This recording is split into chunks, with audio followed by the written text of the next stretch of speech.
ایک علمی مسئلہ ہے، میں اس لیے اس بھرے جلسے میں وہ بیان کر رہا ہوں کہ میں یہ چاہتا ہوں کہ اب آپ کی اپنی زبانیں بھی کھلیں، آپ لوگوں سے بات کریں، آپ علماء دین سے پوچھیں یہ چیزیں حقیقت ہیں یا نہیں، اگر ہیں تو اب تک کیوں چھپا کر رکھی گئی، کیوں ملوکیت کا اسلام ہی کا پرچار آج تک ہوتا رہا ہے۔ حضرت عمر فاروق کا ایک اجتہاد تھا، جو ملک مسلمانوں نے بزور شمشیر فتح کیے اس کی زمینیں کسی کی انفرادی ملکیت نہیں، مسلمانوں کی اجتماعی ملکیت، یہ مسلمانوں کے لیے وقف، مسلمان نہ صرف اس وقت کے مسلمان، آنے والے مسلمانوں کے لیے بھی وقف، ان کی بہبود، مجموعی بہبود کے لیے خرچ ہوگا۔ اس پر جو لوگ کام کریں گے وہ خراج دیں گے، چاہے مسلمان ہو چاہے غیر مسلم ہو۔ خراجی زمین قیامت تک خراجی رہے گی، چاہے بعد میں کہیں ہماری بدقسمتی سے، شامت اعمال سے کوئی غیر مسلم حکمران آ جائے، پھر اگر آزادی حاصل کی جائے، سٹیٹس نہیں بدلے گا زمینوں کا، ونس خراجی آلویز خراجی۔ یہ ذرا سمجھ لیجیے علمی بات کیا ہے۔ قرآن حکیم میں ایک حکم ہے انفال کا، مال غنیمت کا، یہ سورہ انفال میں ہے، 10ویں پارے کی پہلی آیت ہے، اور دوسرا حکم ہے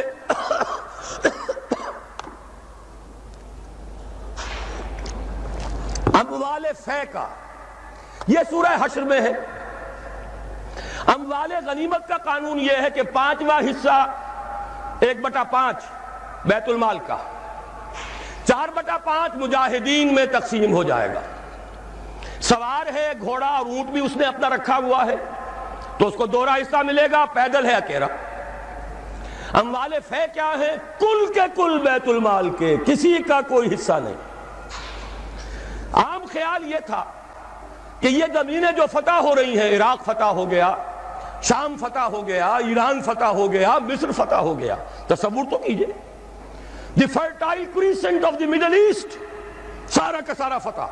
چند سالوں کے اندر اندر چند ہزار صحابہ تھے جنہوں نے ان سارے علاقوں کو فتح کر لیا۔ اب انہوں نے مطالبہ کیا کہ جناب یہ مال غنیمت ہے، ہم نے جنگ کر کے فتح کیا، لہذا یہ زمینیں تقسیم کر دیجئے، 5واں حصہ رکھ لیجئے بیت المال کا۔ حضرت عمر نے فرمایا اگر میں نے یہ زمینیں اور یہ رقمیں تمہیں تقسیم کر دیے تو بعد کے آنے والے مسلمانوں کو کیا ملے گا؟ واقعہ یہ ہے کہ تاریخ انسانی کا بدترین جاگیردارانہ نظام قائم ہو جاتا اگر حضرت عمر یہ فیصلہ نہ کرتے۔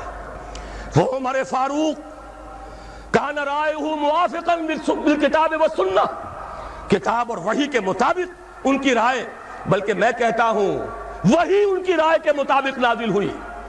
وہ عمر بن الخطاب جن کے بارے میں حضور نے فرمایا کہ لو کان بعدی نبی لکان عمر، میرے بعد کوئی نبی ہوتا تو عمر ہوتے، یہ ان کا اجتہاد ہے، اور یہ اجتہاد کسی مولوی کا نہیں، امیر المومنین کا ہے۔ جبکہ پوری ملت اسلامی ایک حکومت، ایک نظام، مذہب اور سیاست میں کوئی تفرقہ نہیں، وہی خطیب ہے مسجد نبوی کا اور وہی امیر ہے وہ حکومت کا، سربراہ ہے حکومت کا، اس کا اجماع اور خلافت راشدہ کا یہ اجماع، یہ تو گویا کہ ہمیشہ کے لیے اٹل قانون ہے۔ اس کے اوپر اس اجتہاد پر عمل کیجئے۔ زرعی زمین کی 2 قسمیں ہماری شریعت میں ہیں۔ جو مسلمان لڑے بھڑے بغیر ایمان لے آئے ان کی زمینیں ان کی ملکیت ہیں، جیسے مدینے کے مسلمان، وہ تو لڑے نہیں، انہوں نے تو خود حضور کو لے کر اور ان کو دعوت دے کر وہ مدینے تشریف لے کر آئے ہیں، لہذا ان کی زمینیں ان کی ملکیت نہیں، ان سے عشر لیا گیا، یہ عشری زمینیں کہلاتی ہیں۔ جو زمینیں فتح ہوئی، جو ملک، یہ عشری نہیں خراجی ہیں، یہاں پر وہ ملکیت رہیں گی بیت المال کی، مسلمانوں کی اجتماعی ملکیت، وقف علی المسلمین۔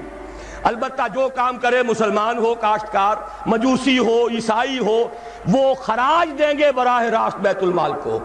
پاکستان کا یہ سارا علاقہ مسلمانوں نے بدور شمشیر فتح کیا تھا، یہ کسی کے باپ کی جاگیر نہیں ہے۔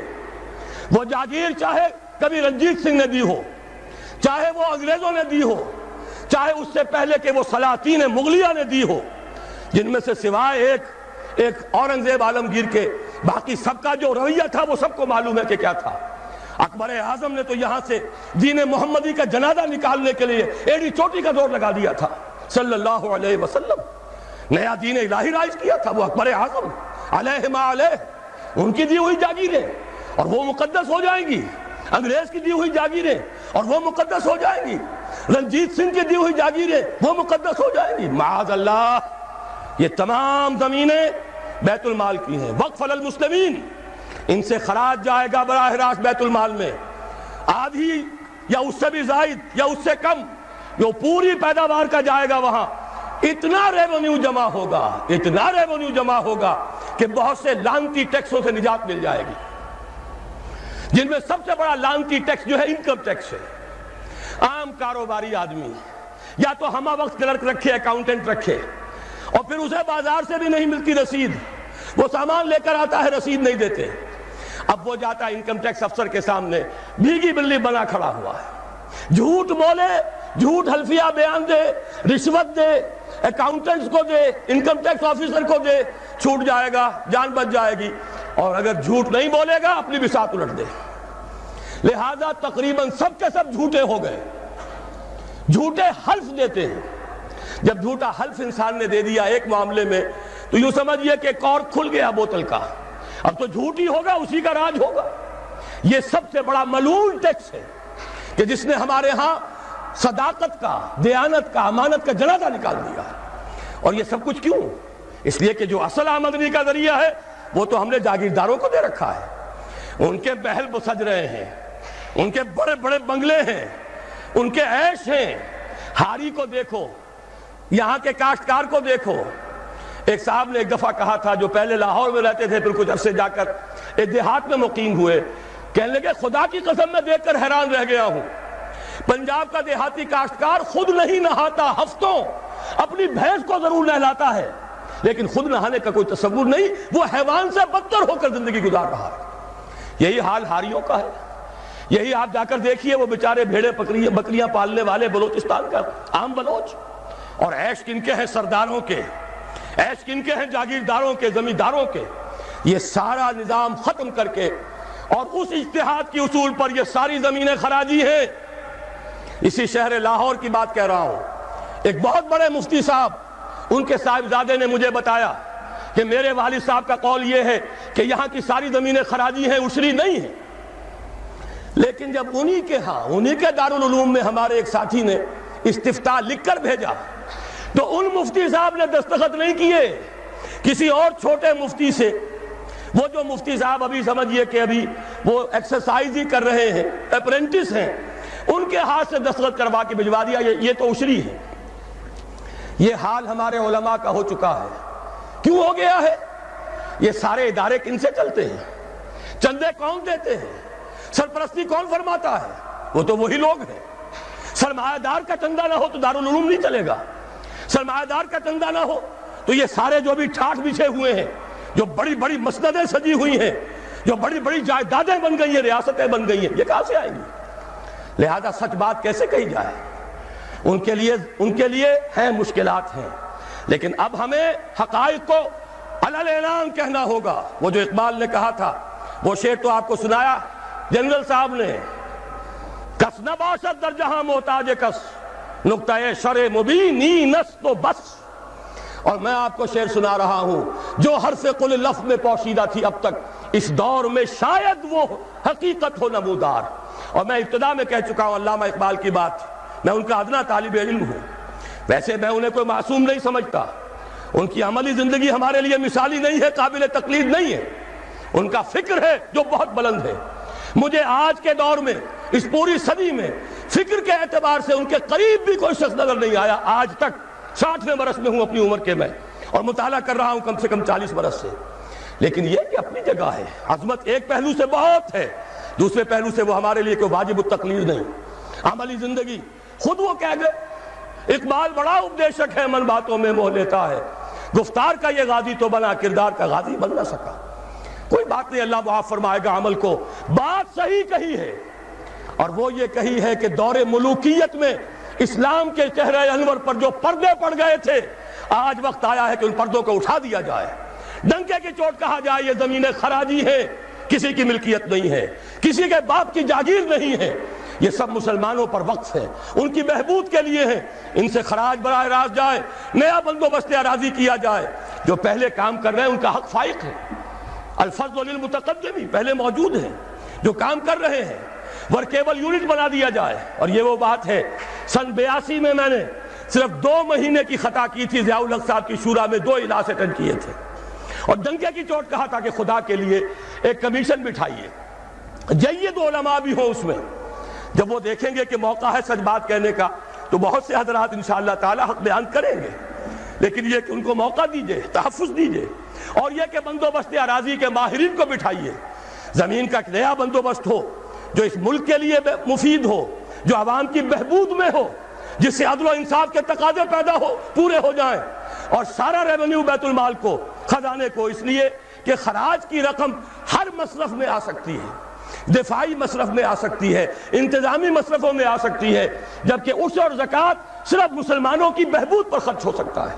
لیکن خراج کا معاملہ یہ ہے کہ بہت سی چیزیں جس کے لیے ہمیں ٹیکسیشن کا سہارا لینا پڑتا ہے، وہ سب کے سب بھی ہم اس خراج کی رقم سے پورا کر سکیں گے۔ بہرحال یہ بڑا مشکل کام ہے، اس مشکل ہی کے لیے دعوت دینے کے لیے آپ کی خدمت میں حاضری ہوئی۔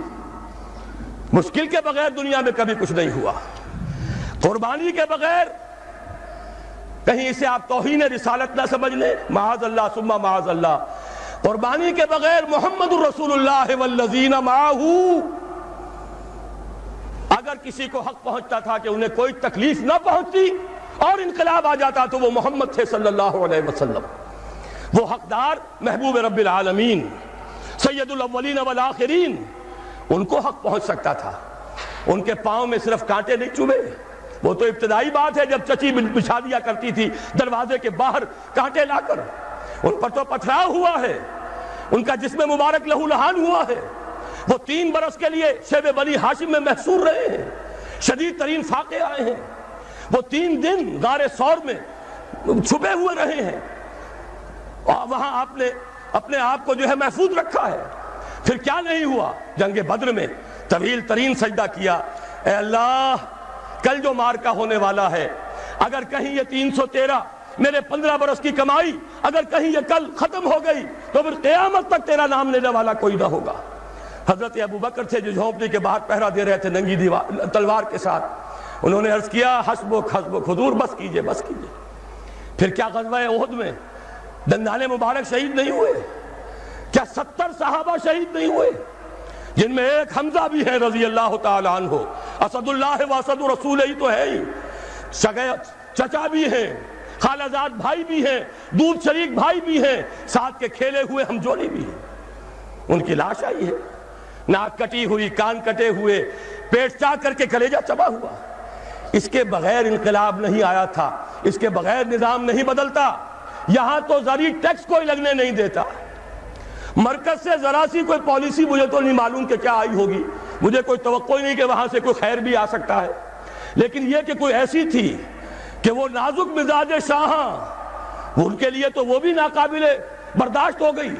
وہی آئی جے آئی کی حکومت مرکز میں، وہی آئی جے آئی کی حکومت یہاں، اور اس نے اس کے خلاف قرارداد پاس کر دی، اس لیے کہ ٹیکس نہیں دے سکتا، زمیندار نہیں، بیچارہ ایک تنخواہ دار ملازم 3000 4000 روپیہ جو آج کل کچھ بھی نہیں ہے، وہ تنخواہ لے رہا ہے، ایٹ سورس اس کا انکم ٹیکس کٹ جائے گا، انکم ٹیکس کٹے بغیر تنخواہ نہیں ملے گی۔